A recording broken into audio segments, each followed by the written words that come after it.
Hello everybody, it's your host Josiah Garcia and welcome to Asking the Right Questions. This is a scale activity designed to show little but interesting facts about psychology itself. Are you excited? Because today we're gonna be talking about our personal selves.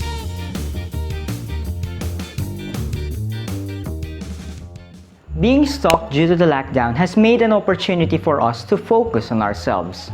We may have tried things that we normally don't do before, such as exercising or painting. We may also have discovered something about ourselves that we did not know before. Perhaps our ideas of who we are have changed. But how exactly do we define ourselves? That brings us to the famous question, what makes you, you? Well, all of you might have different answers, but these answers come from your perception of who you are. In social psychology, we call this the self-concept.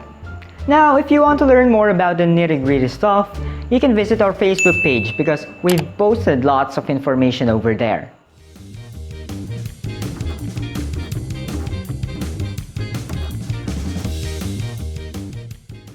There are moments in our lives when we definitely do not feel good about ourselves, and we just lack the confidence.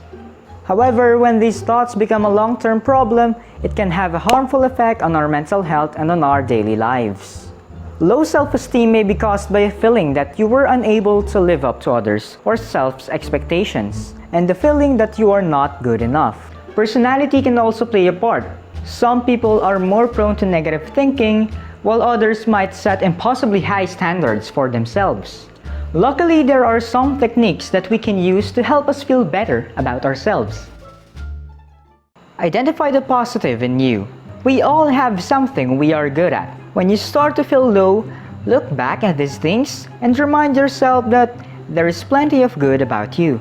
Build positive relationships and avoid negative ones. If there are people who make you feel bad about yourself, try your best to avoid them. Build relationships with people who make you feel good about yourself and avoid the relationships that just drag you down. Give yourself a break.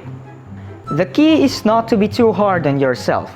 Even if you have a lot of stuff to do, if you're just not functioning anymore, minutes of rest would work better than hours of minimal work. You can help boost your self-esteem by giving yourself a treat whenever you succeed in doing something hard, or just for managing a particularly bad day. Become more assertive and learn to say no. People with low self-esteem often find it hard to stand up for themselves or say no to others. Sometimes, acting as if you believe in yourself can actually help increase self-belief. Take on challenges. One way to improve your self-esteem can actually be to take on a challenge. This doesn't mean that you need to do everything yourself. Part of the challenge might be to seek help when you need it.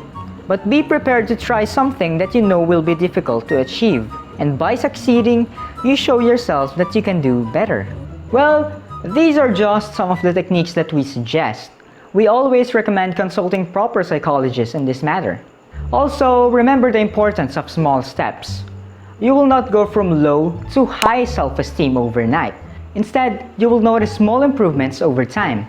And these small improvements will eventually pile up and you will notice that your self-esteem has quietly gotten better. Now that we have discussed how to help ourselves, we can now move on how to help others. How can we do this? Well, the simplest way will be through the good old-fashioned way of listening. When a friend of yours is experiencing a hard time, listening to them will help them feel better, or at least make them feel that they're not alone. Just a reminder, listening is not the same as hearing. Listening requires patience and effort. Listening is a path to other people's hearts. Here are some simple tips on how to listen more effectively. Prepare. Relax your mind and body so that you can receive information more objectively. Clear your mind of distracting thoughts by breathing in deeply. Listen with your mind and body. Our thoughts leak out through our body, and it also works in the opposite direction too. Maintaining eye contact, nodding, and positioning your body towards the person not only shows that you are listening, but it also shows that you care about what they have to say. Be open-minded. Listen without being too critical of the other person. Judging the matter before you hear it all out can cause you to respond inappropriately. Avoid interrupting and wait to interject at the right time. Let the speaker finish their point. Wait for a pause to interject or ask for more clarity.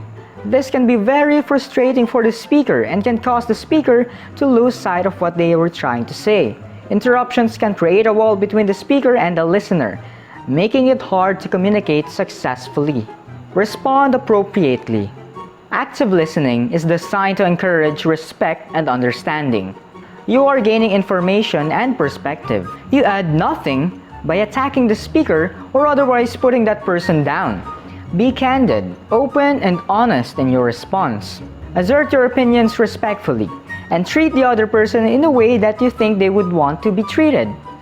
To summarize what we have talked about today, we have the self-concept, which includes the self-image, self-esteem, and the ideal self. We've also talked about tips on how to feel more positive about yourself and how to listen to others more effectively. If you feel like you didn't catch on to something, feel free to watch the video again. And so, this marks the end of today's episode. We hope that you find this video informative and engaging in some way. If you can, please leave a like and comment down below. And also, if you're not quite shy, you can share this to your friends and family for them to see. Again, this has been Josiah Garcia of Asking the Right Questions. See you next video.